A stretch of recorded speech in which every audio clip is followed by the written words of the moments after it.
Welcome back. Today we're diving deep into a really fundamental question. Sits right at that intersection of, philosophy and physics. Uh-huh. Does the act of observation truly create reality? We hear that a lot, this popular idea that consciousness somehow, snaps existence into form. Right. We're digging into a key part of Anubhav Srivastava's work, Nothing Everything. The mind-bending philosophical theory of everything, and makes a strong case that reality can only be interpreted by us, never actually created. It's a really important clarification, I think. Our goal here is to unpack the philosophical argument behind that. We need to get past the sort of simplified pop science idea that our minds are the ultimate cause. Okay. Srivastava's framework really helps because it shows why that whole creation idea is, well, fundamentally circular. Okay, let's tackle that circularity head on, this philosophical trap. If observation is the cause, if nothing exists until it's seen, then who or what observed the observer into existence? I mean, it feels like an immediate chicken and egg problem, right? It is. Right away, you hit this inescapable infinite regress.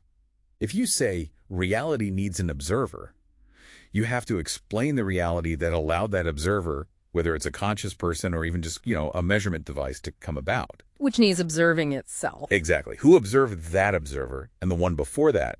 If looking is the only thing that makes reality real, you're stuck in a loop that just never ends. So the observer had to emerge from something, right? And doesn't that just break the whole conscious creation model? It really does. The key insight here, based on the theory, seems to be that the conditions needed for an observer, like you need a universe, stars, the right kind of chemistry for life, all that stuff, requires reality to already be there. Precisely, before any observer could possibly exist. So the effect can't cause its own cause. Exactly. The observer is a result of reality unfolding, not its starting point. And that's why this alternative view and everything is so interesting. It takes the observer out of that creator role entirely.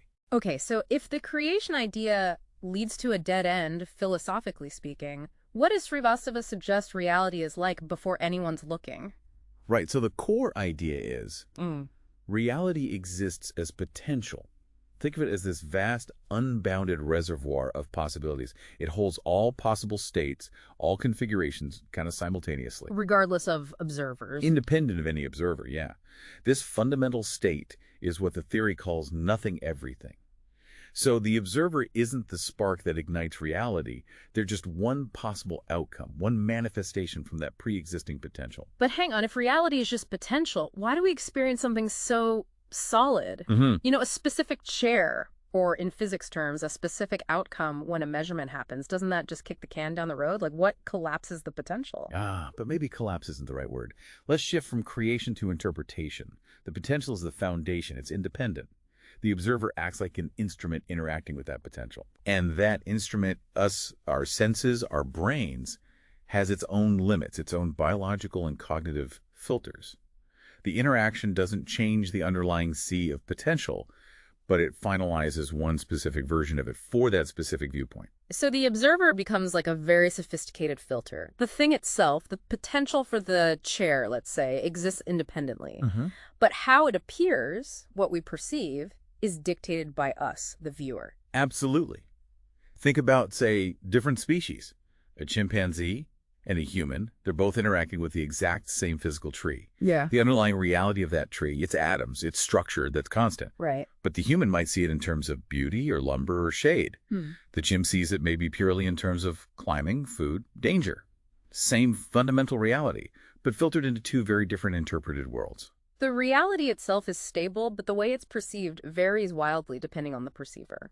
That reminds me of the example in the book about vantage points. Someone on the 10th floor looking at a city view versus someone on the 8th floor looking at the same city. The city itself, the external reality, isn't changing. No, of course not. But their perspectives, their specific views, create different interpretations of that same reality. It's a perfect analogy for it. The underlying form, the potential, it's there regardless. The observer doesn't conjure the city into existence. They just finalize the specific slice of it they can access from their particular spot in space and time. So the role is purely interpretive, participating in one outcome, not generating the whole show.